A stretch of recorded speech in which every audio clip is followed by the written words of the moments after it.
Avengers! Assemble.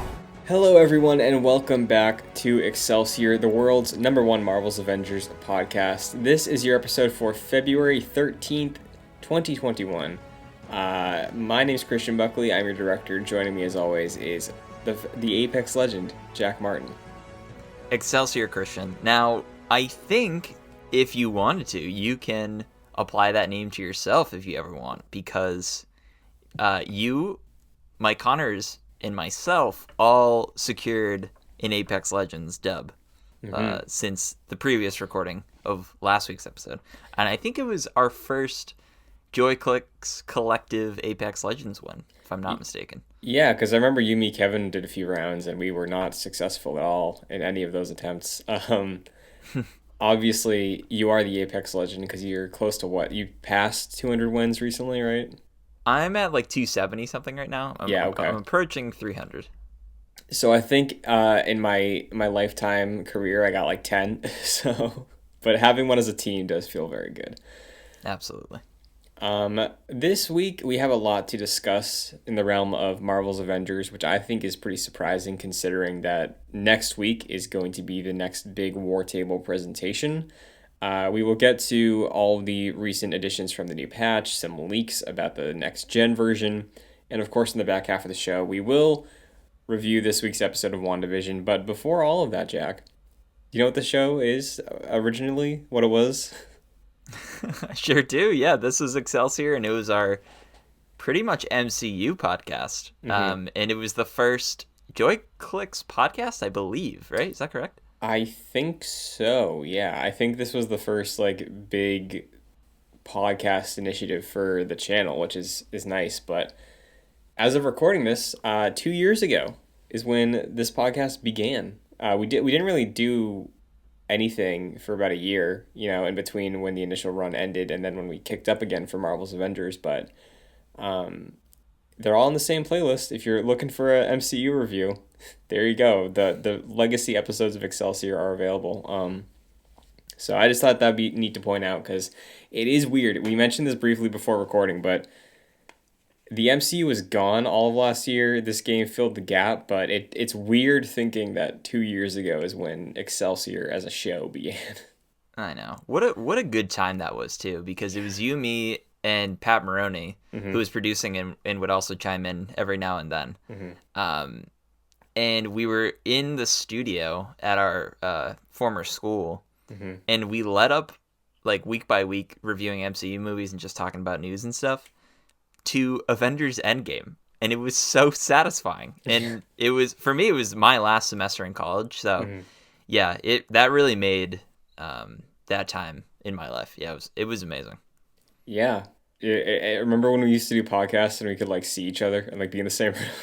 I know, I feel like the rapport there was so nice to have someone like you could I mean, I'm not the only one who has said this, but just to be present with someone and to work off the emotions that they're spitting out. It's hard to really tell over the internet, of course, but yeah, I do miss those days. One day we'll get back to that, I'm sure. Absolutely. Well, as it stands now, we're living in the digital age, specifically through our Avengers fantasies, because our main thing is just playing the Avengers game. So, as always, we're going to kick the show off the way we normally do with Fury's report, recapping what's new in the game this week. The low power level mission, if you want to dive in, is Along Came a Spider, which I believe is one of the Black Widow iconic questline missions. The high power level is Our Town, which again is the suburbs in the middle of that canyon in Utah for some reason. The Harm Room Challenge this week will net you Black Widow number 13 from 2014. So again, if you're just looking for a quick hit of Avengers this week, this is probably where you want to look at. I will do the low power level in the Harm Room for sure over the weekend, but I wonder if because the campaign replay is still in flux, if at some point those low power, high level missions will eventually pull from the campaign more than just the iconic quest lines. It's more initiative stuff. Yeah, I mean, I think the best time to have done that would have been now Yeah. to sort of bridge the gap between not being able to play it all the way through and then eventually when they update it. But yeah, I mean, once the campaign comes, for me, I would just jump back in. Hopefully they just have a war table situation where you can jump in if you want to play like the Iron Man Cap mission and you just go do that rather than have to play the whole campaign through. Mm-hmm. So yeah, that is exciting because I will replay that campaign because it was such a delight to play through. Oh yeah, I don't know if I dedicate a full playthrough again anytime soon, but I do think eventually when I upgrade to PS5, I will absolutely run through it again. Totally. And to see those improvements. But the I think biggest highlight in terms of tangible stuff this week comes from the marketplace refresh, which again, I'll give them credit.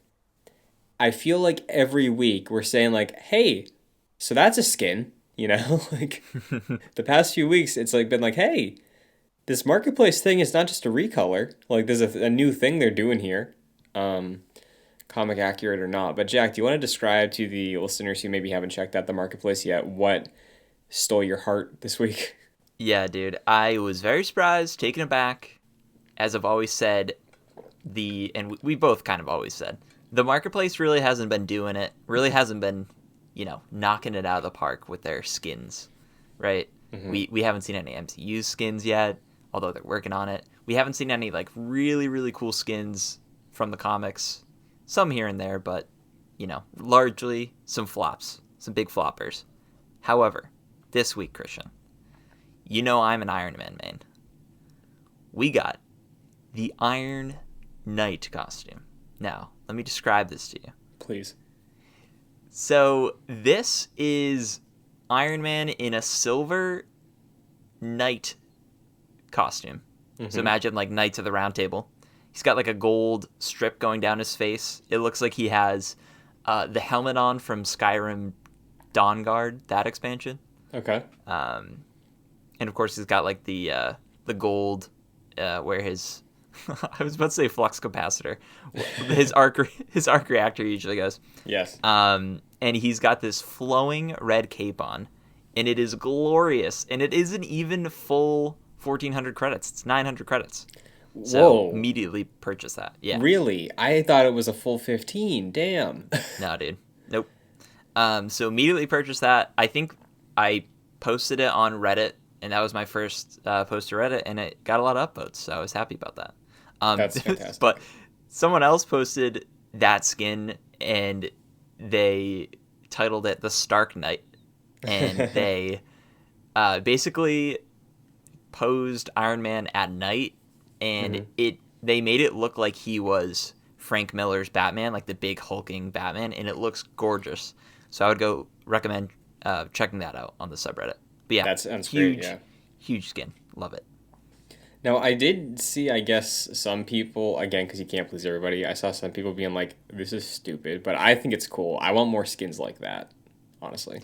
Yeah, I saw some people saying it was a reskin of his, like, prototype armor, like the one in the MCU. Yeah. Where he, like, builds it, which I can see, like, there is definitely that base there, but, bro, put a cape on it. Put a cape on an Iron Man suit, I'm about to buy it. I immediately thought of the Spider-Verse scene where Miles is like, hey, look, Pete, it's a cape. Uh-huh. Yeah, it's a very cool skin. Surprisingly, though, the one that costs more this week stood out to me as someone who's been maining Kate lately. I forget what the official name is for it, though, but I titled it Wildberry Kate because it looked like the Wildberry Pop-Tarts with, like, the purple and the light blue and stuff, and, like, the 90s Taco Bell aesthetic. It's got that coloring to it, and I like it a lot. She's got, like, cool sunglasses on, too, so, like, I was considering it, but now that I know that this dope Iron Man one was less than this, I don't know if I feel good about spending it on it. Yeah, well, I'm sure you have some credits to spend. Yeah, I do, and, like, to be completely fair, I kind of gamed the system, and I claimed that unworthy Thor, knowing I'd get a refund because it was bugged. So like, I can probably give them credits that I didn't pay money for, Yeah, totally. But, I'm curious to see how this momentum carries. And again, I think if we get Clint pretty soon, I'm very curious how they're gonna work that rotation of the skins for each. Like, is there still gonna be a skin for every character every week or what? Like, I don't know.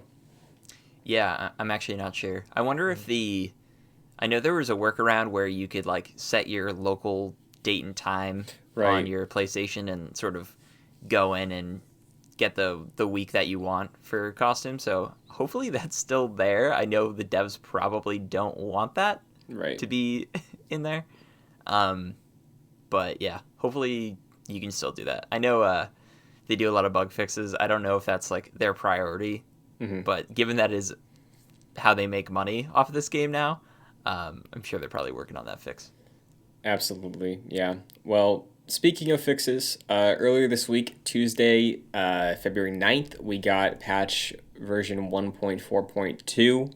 I skimmed again, like every patch for this game. The list goes on of the things that have been fixed across multiplayer, quality of life things, UI, performance, matchmaking, the campaign. Like, literally everything has a laundry list of things that have been tweaked, improved, changed.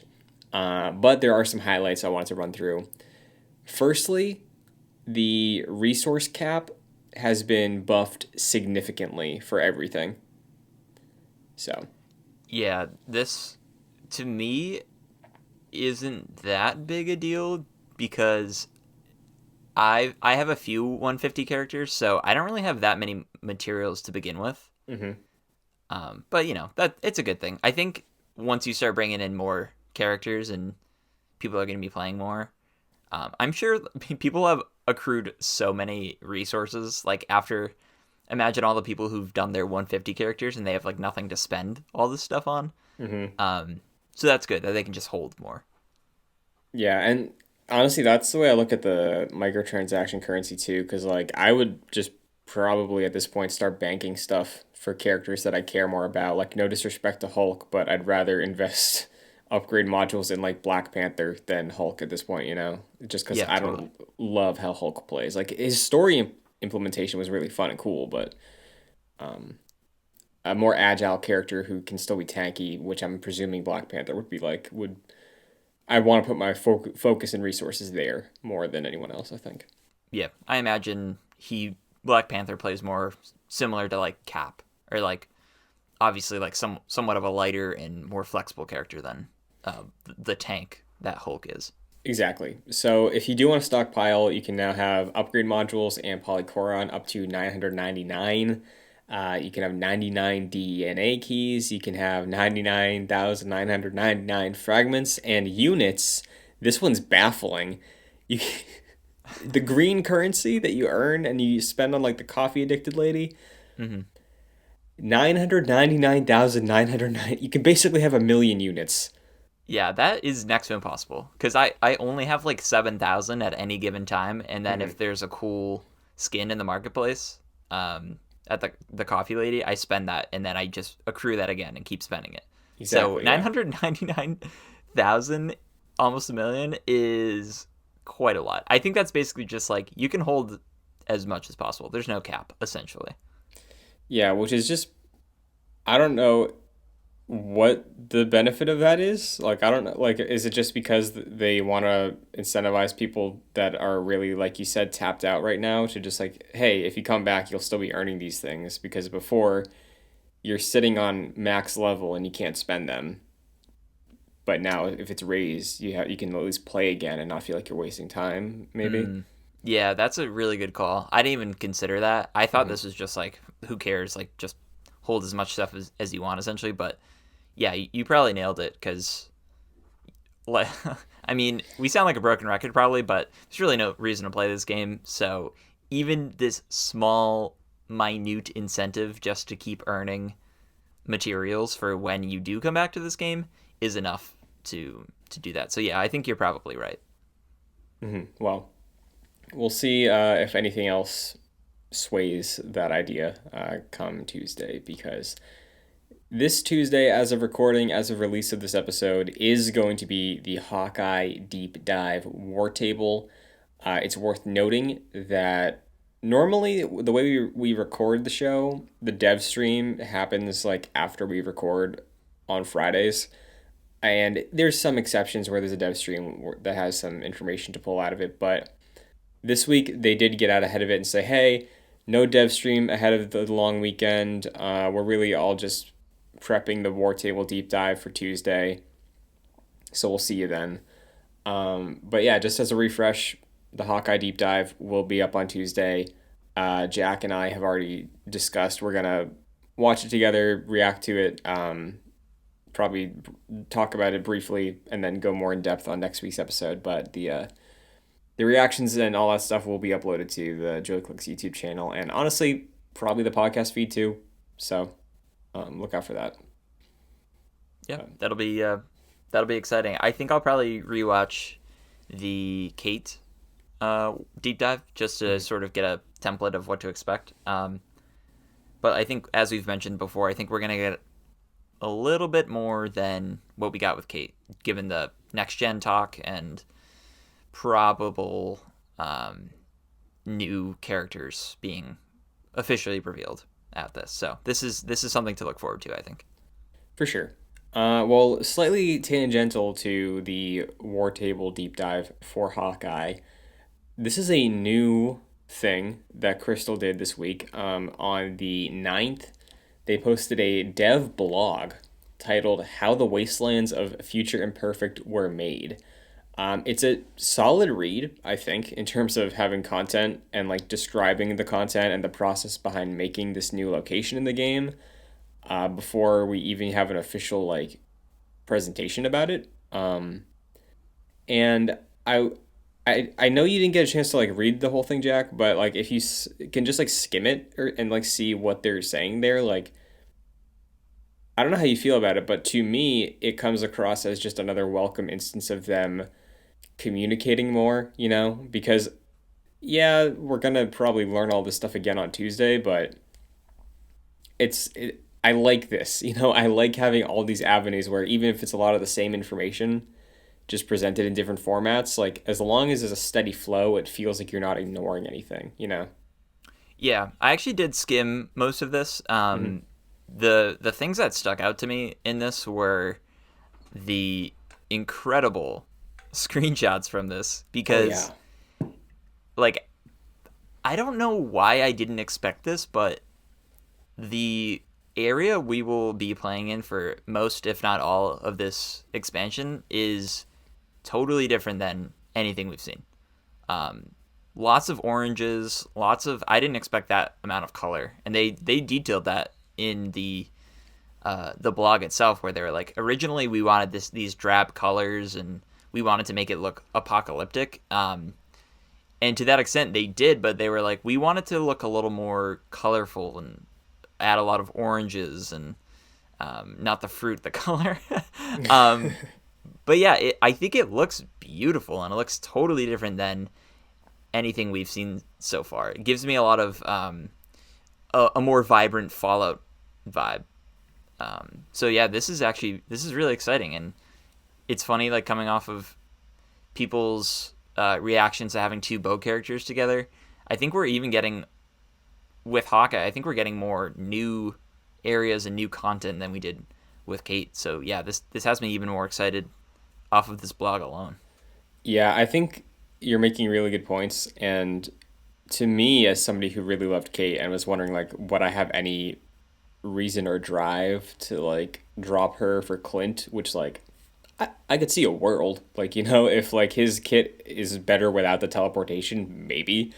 I don't imagine that just because the teleportation feels really good, but I think you nailed it. Where with the Clint character drop, it seems to be building on the game more in a better way than what Kate did. Because where Kate was a new character, like you said, we went to the snowy tundra, I think we went to the Pacific Northwest and like Yep. some interiors, but this seems like this could have a whole like new patrol zone where there's tons of treasure chests to open up, right? We don't know the scale of this, but with all these screenshots, with how barren and open it seems, like I wouldn't be surprised if there's a fair amount to do, explore the ruined city, again, in the context of like what size we've seen so far for these open areas. But yeah, I'm excited to explore it, especially with the whole crew, not just in a campaign sense. Yeah, totally. It looks beautiful in sort of this disaster setting, and Hmm. it seems like it's sort of a taste of what's to come. Like what you said, we didn't really get any new areas with Kate particularly. We got some, like what you said, new interiors, but yeah, we went to all the same locations pretty much.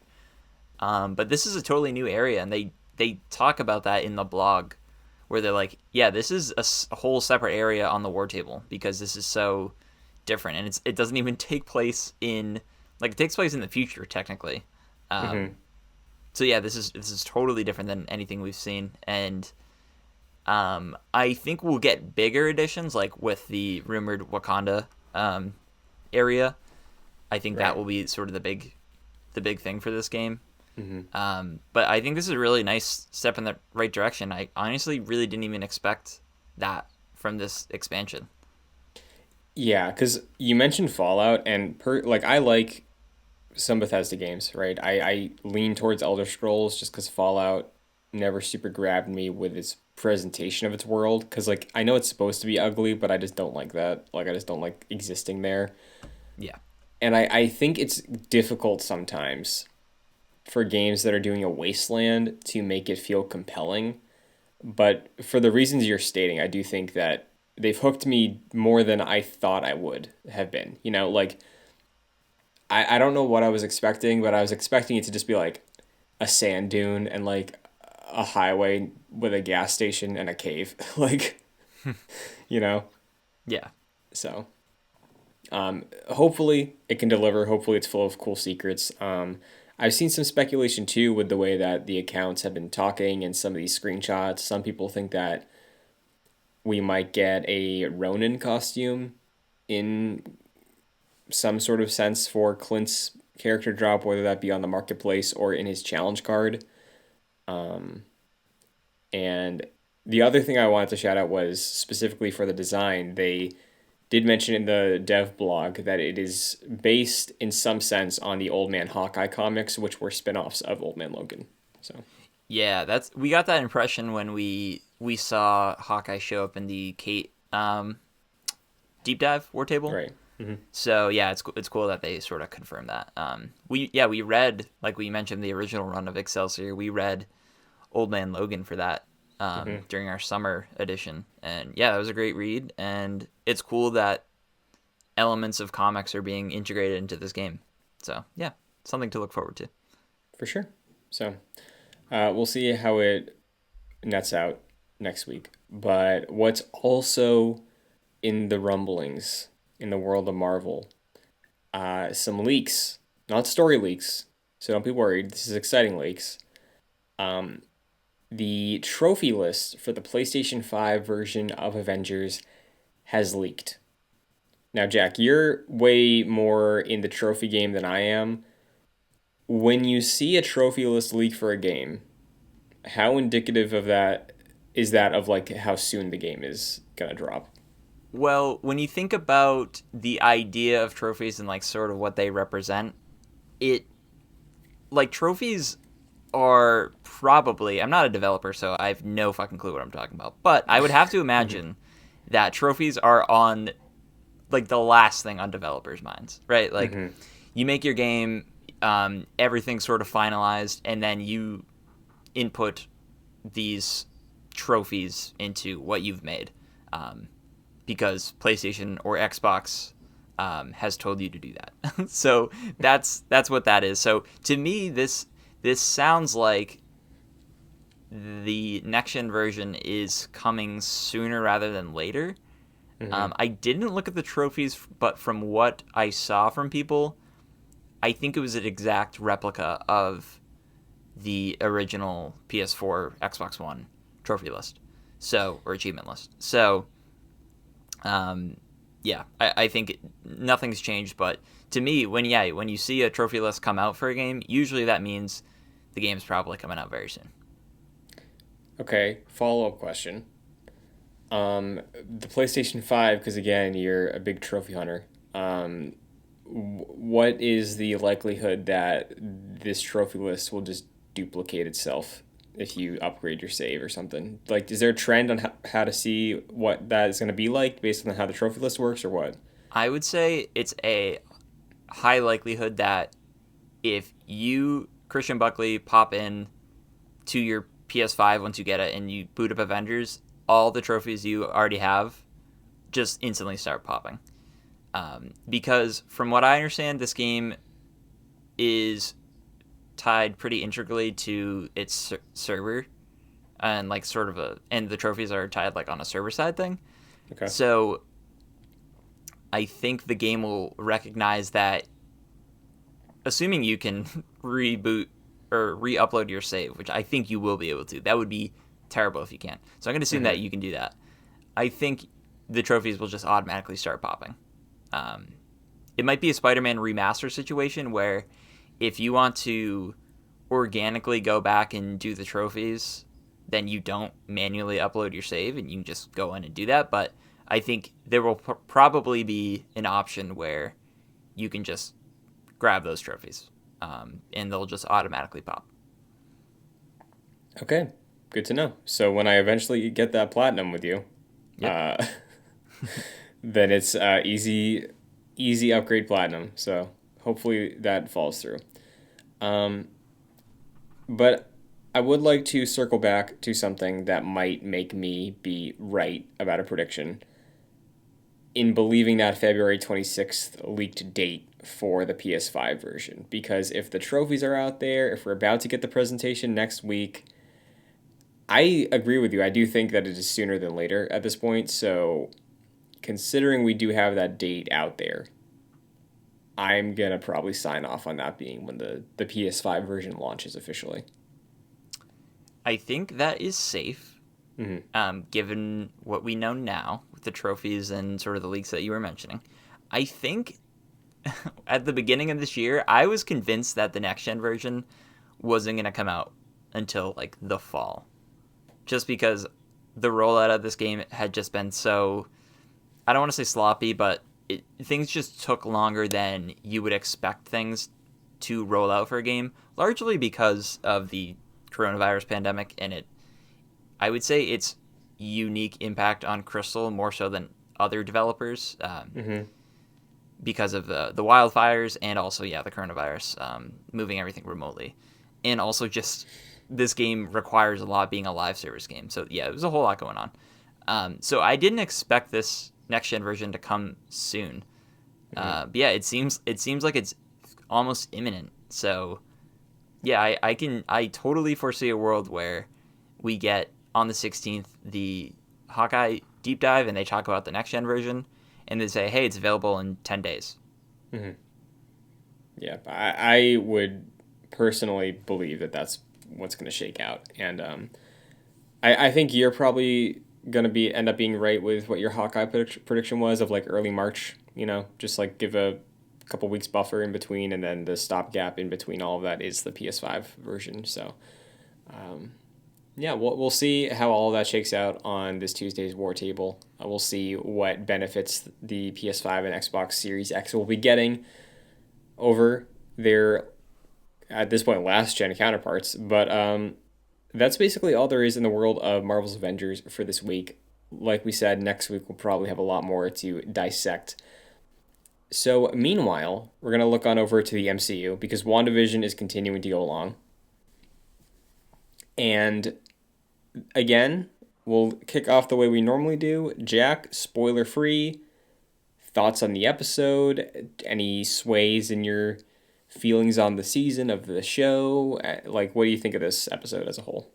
Yeah, so, spoiler-free, I really enjoyed this episode. I think, again, they just keep releasing solid episodes, and for me the best part about this episode compared to last week's was, of course, we had a big bombastic reveal and the tone of that episode was very sort of antagonistic between the two main characters, and I think this was a really good episode for some breathing room and for some time to just sort of be in this. We got a little bit more of the sitcom-y aspects, but I think that was equally tied with sort of some investigations and some mystery that was still prevalent even in the 6th episode of a 9-episode show, as well as some sword stuff. So yeah, I thought this was a really solid episode. How about you, Christian?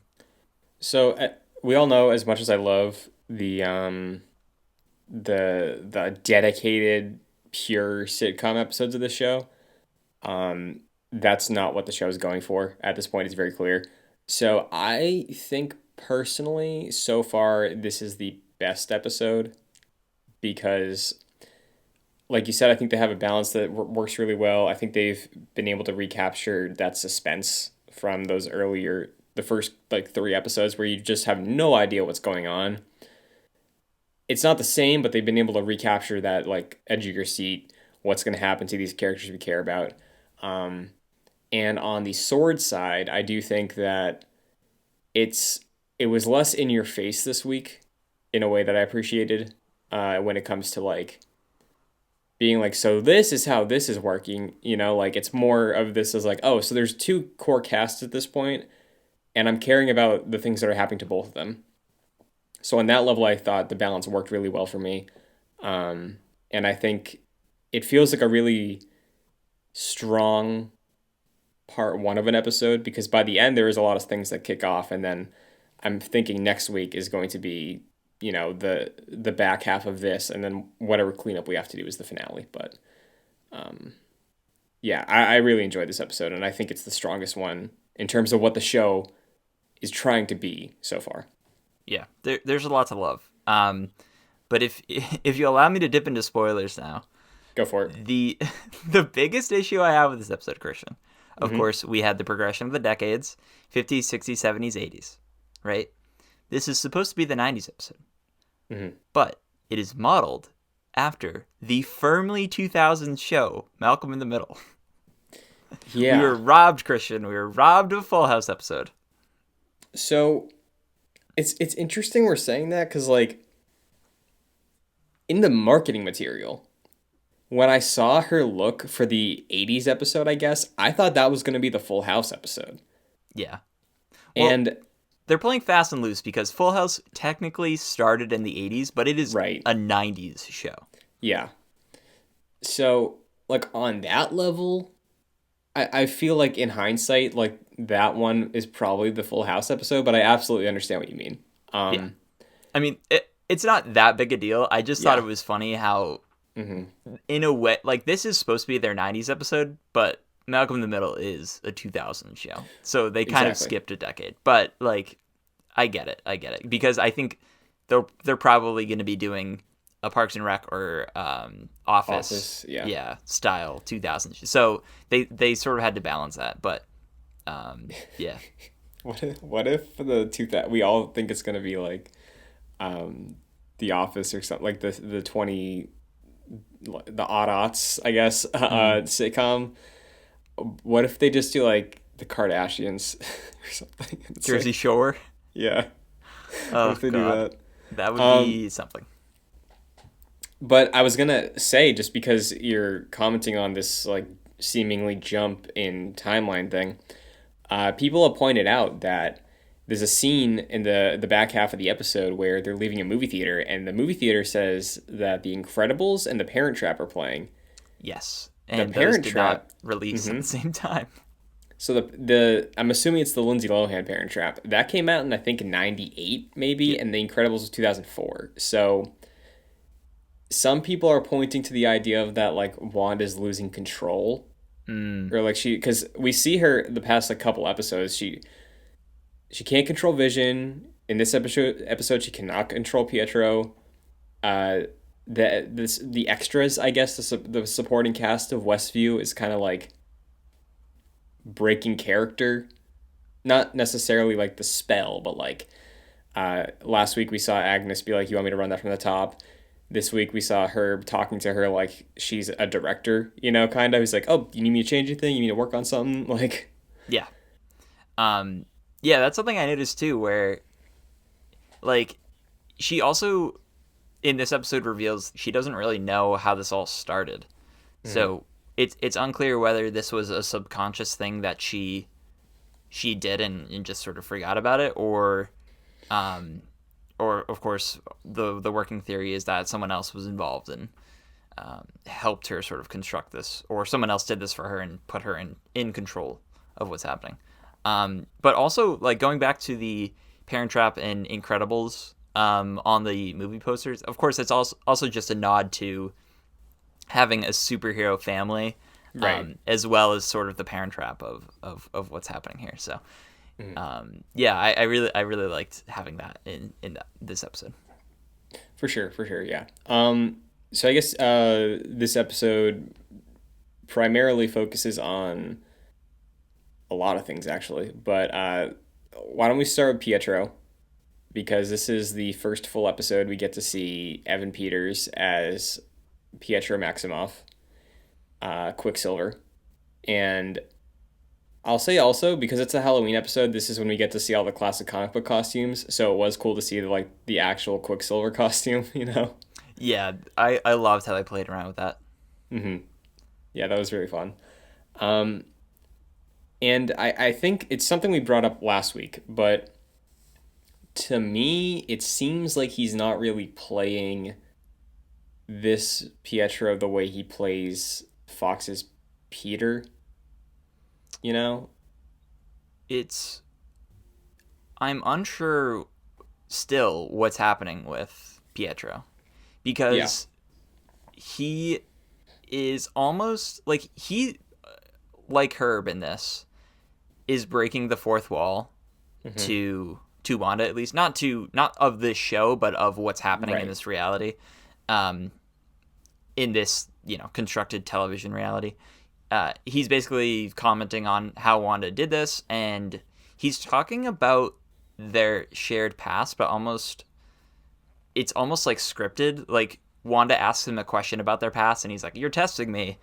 Um, and yeah, it's unclear whether this is just Evan Peters as Aaron Taylor Johnson's Quicksilver, whether this is Evan Peters as the Fox Quicksilver, or just someone else from, I don't know, maybe a multiverse or something, who has sort of usurped this role and been brought in. So, Yeah. quick shout out to the Kick-Ass reference. Of course, Aaron Yeah. Taylor Johnson And, role. and Evan So, Peters, he was in that too.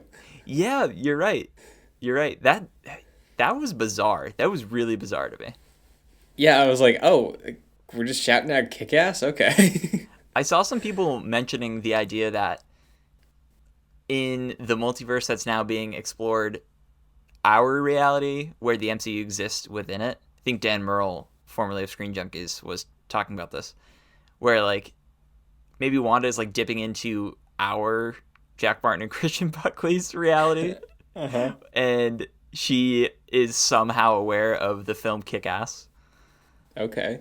and Aaron Taylor Johnson and Evan Peters being in that film, of course, being the actors playing Quicksilver. There's a whole lot going on. Probably Yeah. just a nod, but Yeah, and because of how many layers there are of like weird connections here, like I am starting to lean into the idea that Evan Peters playing Quicksilver in this is just fun casting. I don't think it's the multiverse, unfortunately. Like I would love it if that was what was actually happening, but at this point, like I don't know. Um because there's a lot of stuff that happens this episode that I think would support that idea because for the longest time everybody was like, "Oh, Agnes is Agatha." I don't think so anymore. Like I don't know if that's supposed to be a misdirect, but do you think she's I innocent? I do, yeah, cuz the thing is like she was in her scene with Vision, she's frozen in place basically like waiting for her cue to like show up in that episode within the universe, right? And Vision breaks her out of that.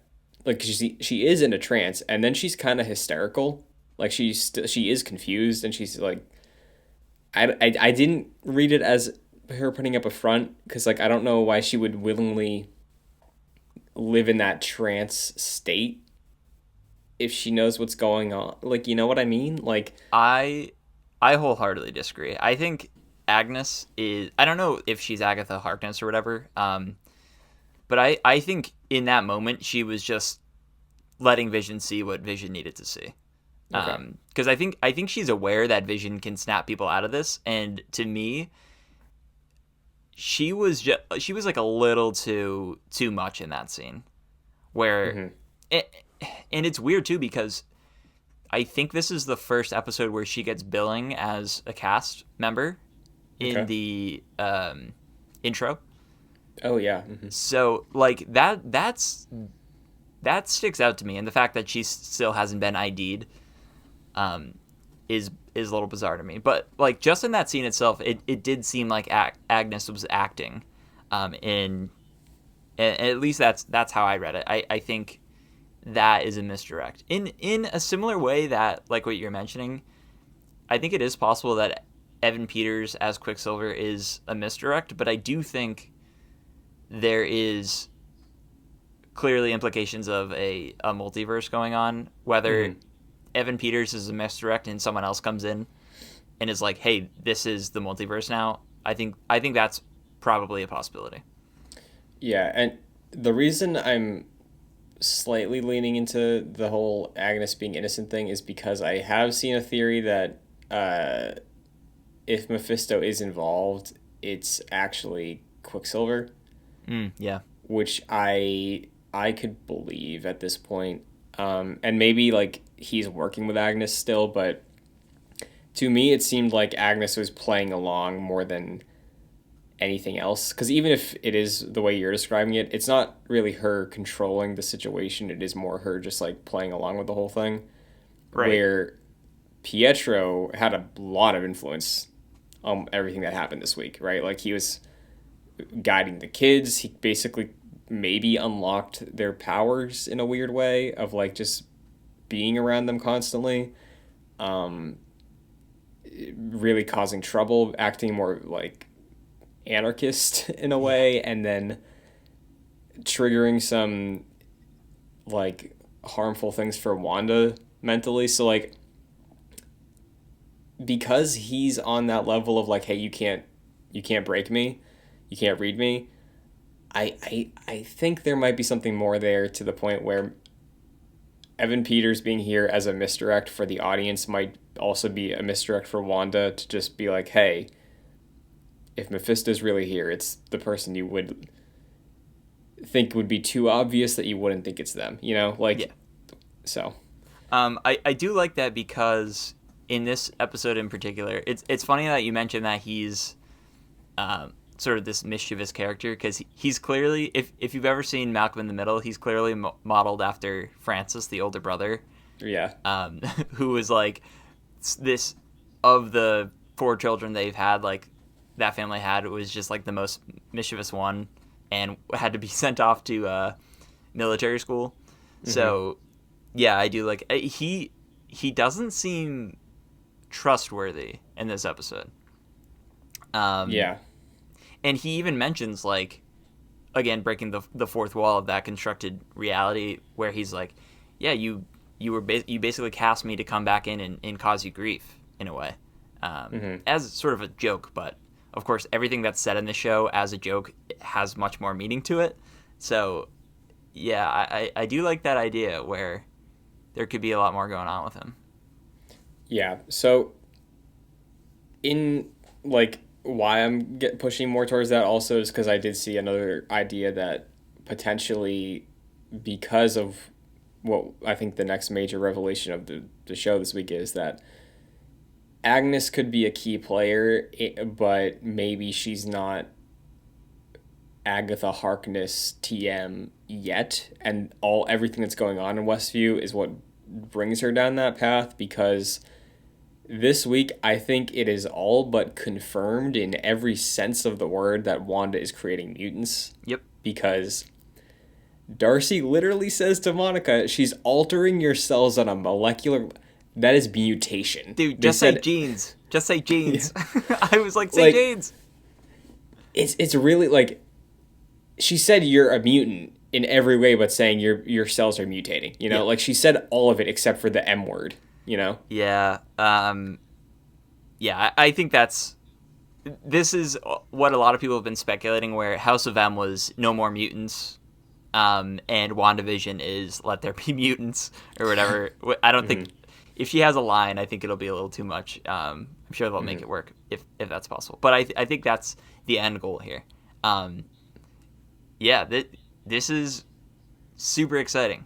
Because like what you mentioned, Tommy and Billy have powers now. Of course, they're Wiccan and Speed in the comics, from what I've read, and I think the Hex has a lot to do with it. Maybe like you were mentioning, Quicksilver or Evan Peters has something to do with it as well. But clearly, Darcy had mentioned to Monica that her entering and exiting the Hex twice has fundamentally changed her, and we've seen some more people enter the Hex now. So this is super exciting. So the Hex expanding, like, I could see a world where it grows the next 3 episodes, and like by the end of it, everybody who was in that radius becomes a mutant in the MCU, and maybe that way we introduce some version of the X-Men, just located entirely around New Jersey. I don't know. But... Well, I could see a world where the Hex becomes like out of Wanda's control by like a significant amount, and it just envelops the world. But like that doesn't mean everyone is a mutant. It just means that humanity has become affected in such a way where that gene could be unlocked through some pregnancies more so than others. But that'd be interesting. Like the X gene is activated or something, right? Exactly. Like that's because in the X-Men movies and comics, from what I've read, it's like, hey, there's a key point in history where the X gene was activated and whatever. Like it traces back to Apocalypse sometimes, but I don't think we're getting into any of that yet. So we already did. Yeah, yeah. So I do think that what we've been talking about of Wanda creating the mutants, like, I do think that's the end result of this show, probably, and the multiverse is involved to some extent. Sort of unrelated, but I also think a major revelation of this week's episode is that the boss guy, the sword dude, the dick, I think because like for a while it was like, hey, is Wanda actually the bad guy? But it's like, oh no, clearly it's this guy trying to like prod and poke and get her to slip up so he can like use it as an excuse to kill her. And I think because of like what Darcy discovered on the laptop and the files, like he's clearly only here to get Vision to probably weaponize him. Yeah, that's sort of the implication. It seems from his dialogue with Monica that he clearly blames superheroes for what has happened in the world. So it seems that there's a vendetta with him against superpowered beings, and was probably experimenting with Vision too. I think it might have been Jeremy Johns who mentioned this, but like use Vision for his original intent to, destroy superpowered beings. Somehow unlock that in his, processing. So I think that's probably the implication of what we saw this episode. So again, sort of slightly related to that, we do see Vision exit the Hex this episode. And he's out there for a few minutes, but at some point he starts like deteriorating. Did you read that as like realities like this should not exist, and it's like deconstructing him again, so he's just the dead Vision corpse that he should be in reality? Or did you take that as his being was just being sucked back into the Hex because Wanda's like, he should not exist outside of the Hex? Like, because I read it more as the latter of like, Wanda, or however the Hex exists, is so Vision shouldn't be able to escape, so that magic was just pulling him back in. That's how I read it. My read on it, there's a couple things, I think. One, I think it was a clear design nod to the snap, or the blip, rather. Yes. So that was just nice to see. But Mhm. I think for me, the way I read it was, however this came to be, this hex, it was designed partially or fully to house Vision. Like, if this was a deal with the devil or this was just Wanda's own doing, whatever it ends up being, I think this was a way to have Vision there. Because for me, I don't think Vision comes out of this. At least as of now, I think that to me, this episode showed that right now, Vision cannot exist outside of the hex. I think that it was constructed to keep him alive because the Mind Stone doesn't exist right now, and that was the main reason for his being. So I think, to me, I read it as he can't exist outside this constructed reality. So on that level, then, do you think? Because again, I'm leaning towards this. I think because things can go in, I don't know if the things that are just manifested in there can go out.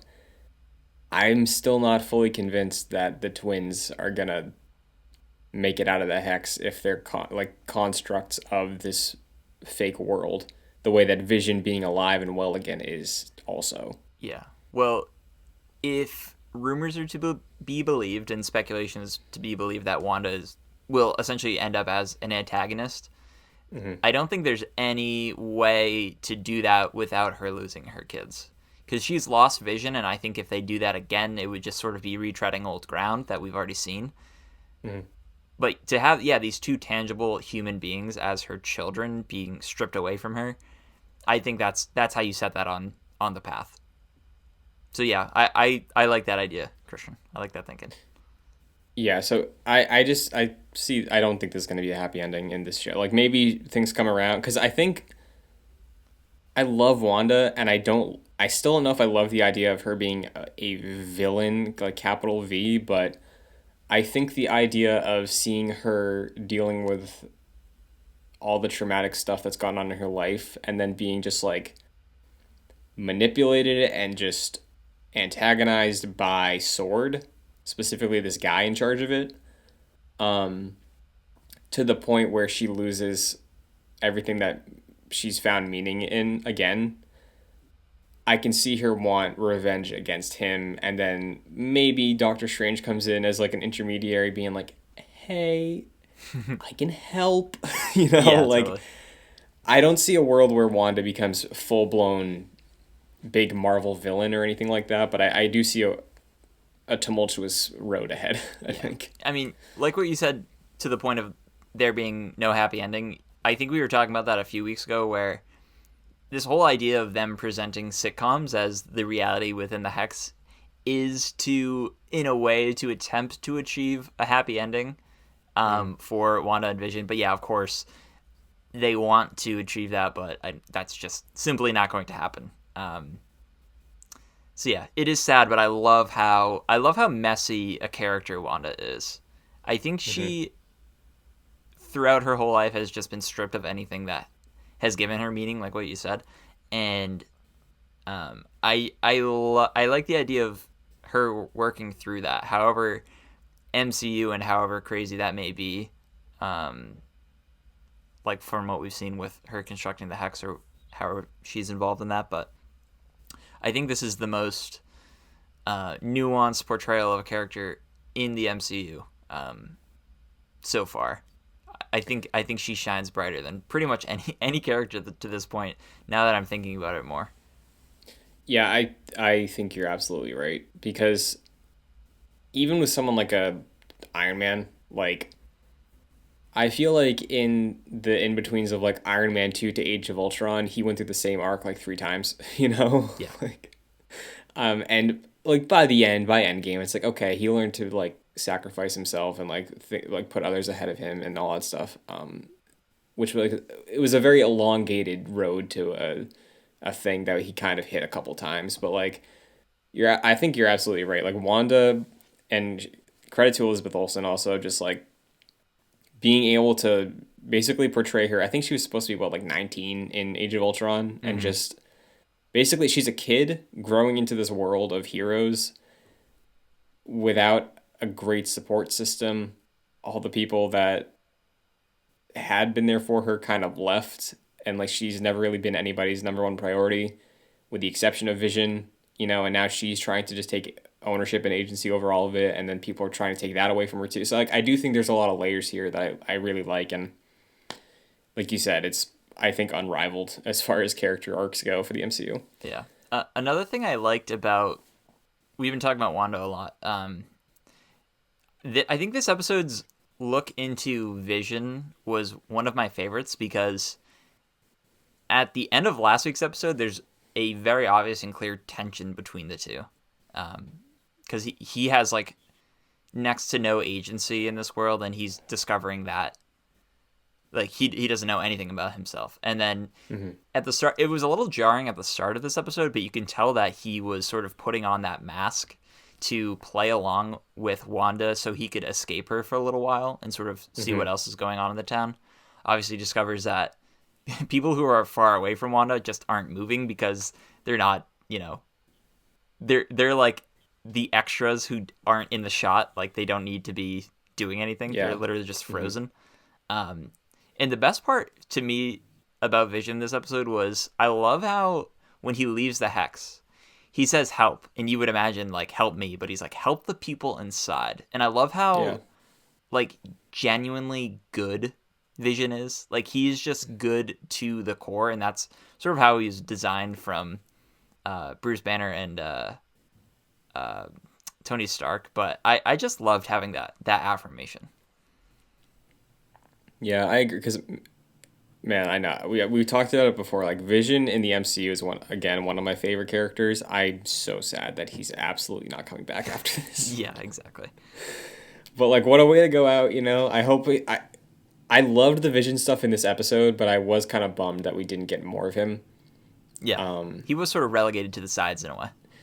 Yeah, so I do hope that we only have 3 episodes left. So I do hope that he really gets to flex, and if this is Paul Bettany's final performance as Vision in the MCU for at least like the next 10 years, maybe he comes back when Chris Evans comes back, but like I hope he just gets to end on a high note, which with the track record so far of the show, hopefully they give him that, but we'll see.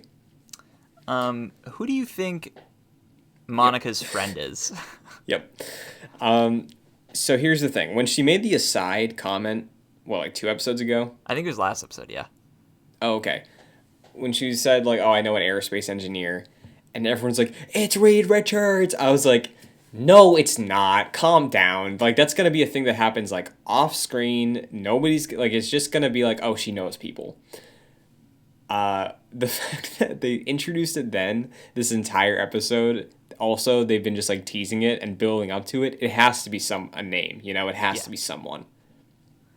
I think based on the lineup of Phase 4, if Fantastic Four is really the big culmination or the end point for whatever phase we're in right now, I could see the beginning of Phase 4 introduce the character of Reed Richards. I think that would probably make sense. And again, there's this radiation stuff. You plant those seeds. Maybe he's not a mutant, but there's the weird space radiation that creates the Fantastic Four, like that episode of Jimmy Neutron. Oh man. Yeah, at this point, I wouldn't be surprised if it was a Reed. What about you? I think I'm with you there. I think we were speculating that Evan Peters was their ace on the whole, whatever that expression is, blanking. But yeah, obviously, I don't think that's the case. I know some people were thinking maybe New Rockstars posed this idea that her friend was the Skrull friend that she made in Captain Marvel. Okay. Which could also that could also be a misdirect in a way. It could be that Skrull, but that Skrull could also be one of the Fantastic Four. It could be a combination. I think Reed Richards at this point is probably the most likely if like we had to have a name, like I obviously Reed Richards pops more than that random squirrel girl that she made friends with. Mm-hmm. So yeah, and it seems like she was referring to a man. She said Yes. guy, but like obviously that could just be gender neutral. Mm-hmm. But to me, I did read that as a man. Yeah. I don't know how canon Agents of Shield is, but I know by the end they ended up in space for the last like 3 seasons. Is it Coulson? Did they just get Coulson back? I Is don't, that- I don't know if we ever see Coulson again. Yeah. I did you say this? Jimmy Woo is the new Coulson. Oh yeah. I think Jimmy Woo should be like the unifying guy for the next like phase and a half or however long they want to go with it. Shout out to him this episode because I did not expect him to be able to handle himself in a fight. He just straight up Yeah, sucker dude. punched the dude. That was awesome. Also, I'll say shout out with this too of like just one, the internet's been like loving Jimmy Woo, and I'm so happy. You know, like Randall Park, he's been like blowing up on social media recently. Like, I think, you know, David Diggs. I don't think I do. Okay, well, he was in like Hamilton. He's a really good actor. He's in Blind Spotting. He has a music group called Clipping, and like Randall Park like did a verse on a rap thing for them. I saw so, that. like that blew up, and like his roles in all these other films have been like being shared everywhere. So like shout out to him. Shout out for him like potentially getting his like MCU X-Files show that's like being pitched right now. Yeah, Like, that's so like yeah. Someone on Twitter would just posted that and it blew up. That would be amazing. I really hope that happens. Like, listen, I loved Coulson. I did not care about Agents of Shield. I watched the first 2 episodes and it's like not for me. Um, but if we get like this new initiative, everything's canon on TV and film, and it's like a Jimmy Woo with maybe Darcy solving crimes in the MCU, like I'd be all over that. Yeah, I mean, he just hit so hard for me in Ant-Man and the Wasp, and I was like almost brought to tears when he came back for this. I don't think I even knew Yeah. he was coming back, and then he I whips didn't out a either. card, and I was like, yeah, dude, they know. The MCU just knows like how to please its audience while also telling a compelling story. Yeah, so because like projects get announced and canceled all the time, or like pitched and canceled all the time. I truly hope that happens. Yeah, With every fiber of my being. I don't think he is a flash in the pan character. I think he has a lot going for him. Yeah, He brings a lot of levity. Of course, the MCU is full of levity, but he brings a very unique charm to Marvel, and I would love to see more of him. for sure. So I guess to close off on that, the scientist guy. Do you think it's gonna be Reed then? Like, is that who you're expecting next week? Probably. Like, I didn't expect to see any X-Men stuff in this show, but I think we're clearly on that path now. And given that the Fantastic Four is so far away, I didn't expect that in this show either. But I think if Phase 4, I think, is largely an introductory phase, where they're sort of introducing like this new idea of what the MCU is going to be going forward. I think we see like a pre-stretchy Reed Richards here. I think that's a possibility. Yeah, that's what I was thinking too. The way because I think back in like the original run of Excelsior, when the purchase was announced, we were like, hey, maybe do Fantastic Four first because it's been more of a separation period, and you don't even need to give them a movie. That was the idea we had, right? Of like, hey, just introduce them as like the like sort of shield of like they're just here, they're a resource for everybody.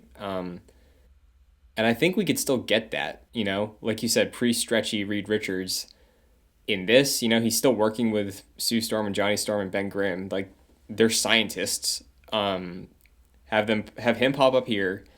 Maybe like Human Torch is friends with Spider-Man. Maybe have something in Spider-Man 3 and just like pepper them throughout this phase and culminate it in the Fantastic Four in like 3 years. That could be really cool. Side topic, Christian. Yes. So this show's playing around with maybe the multiverse, but of course with actors who've played the same character in a different universe.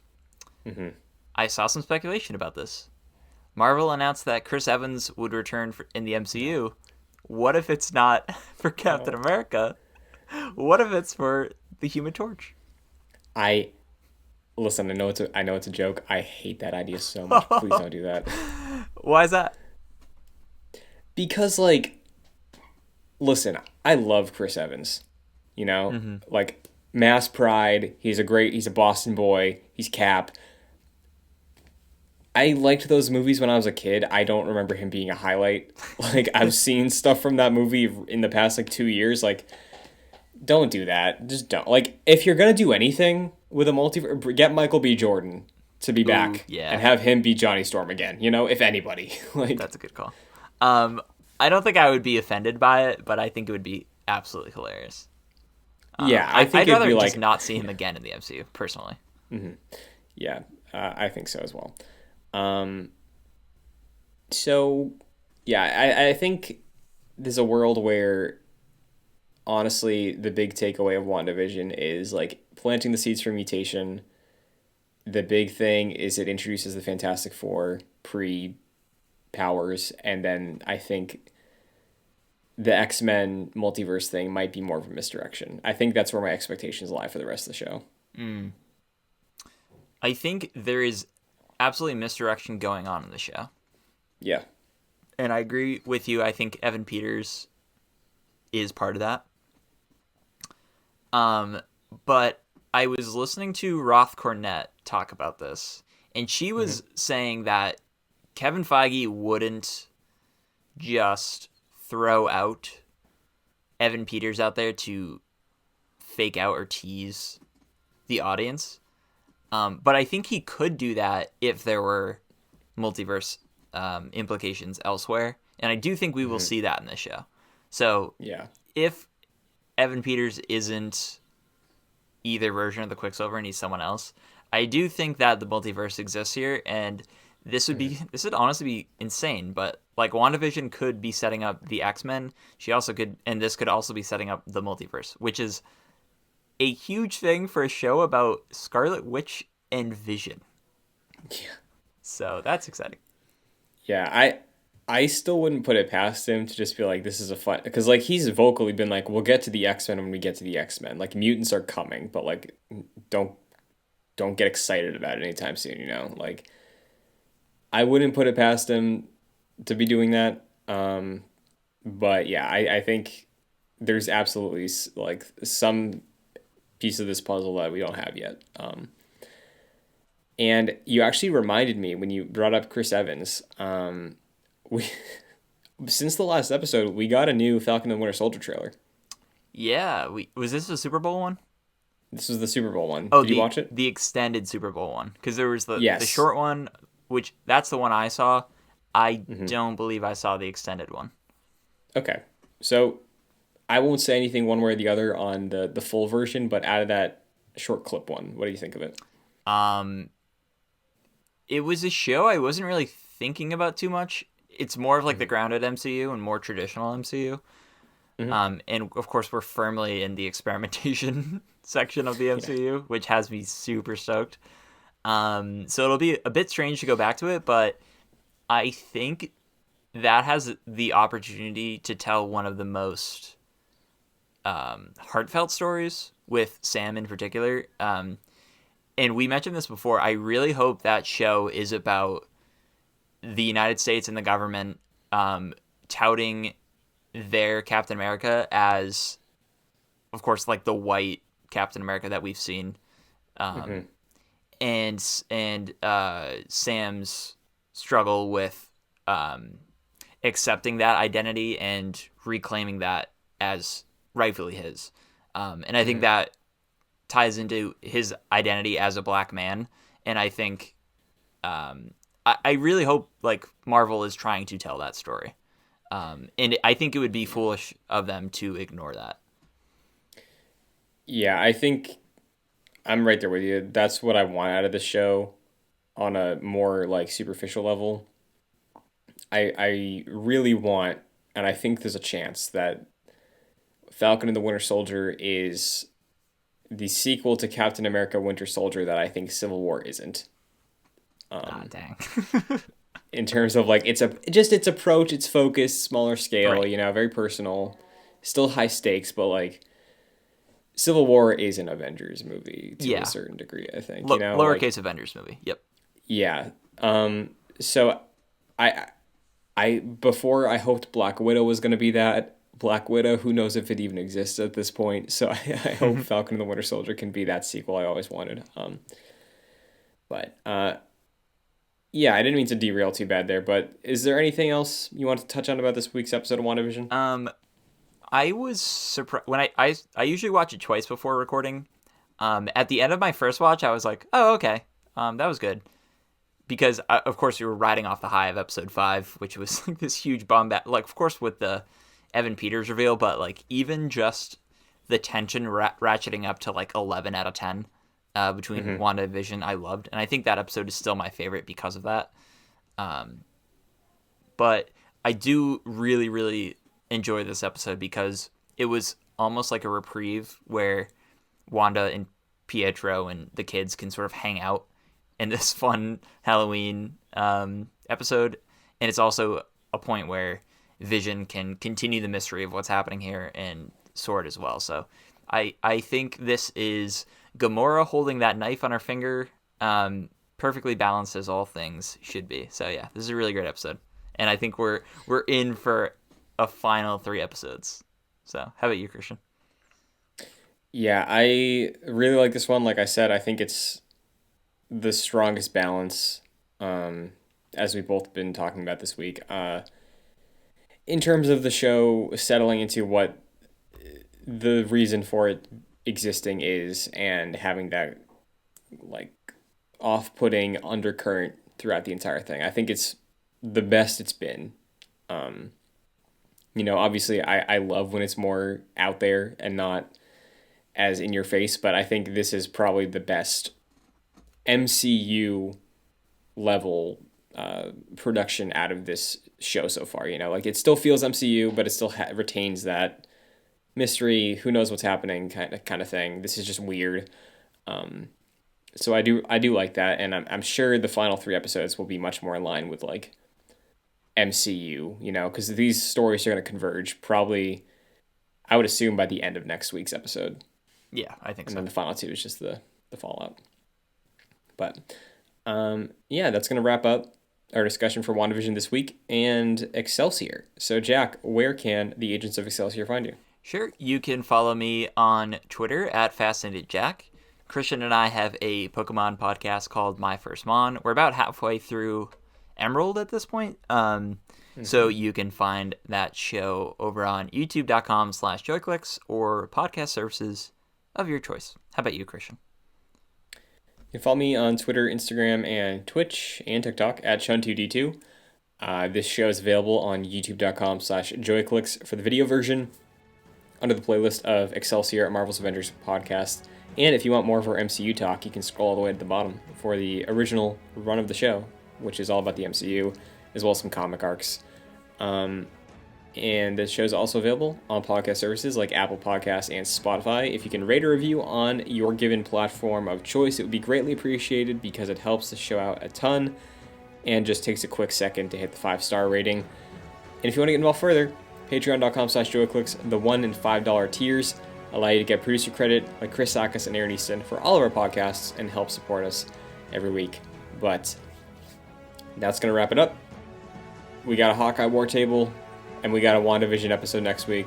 Maybe John Krasinski rolls up as Mr. Fantastic. We'll have to wait and see. But until then, Excelsior. Excelsior.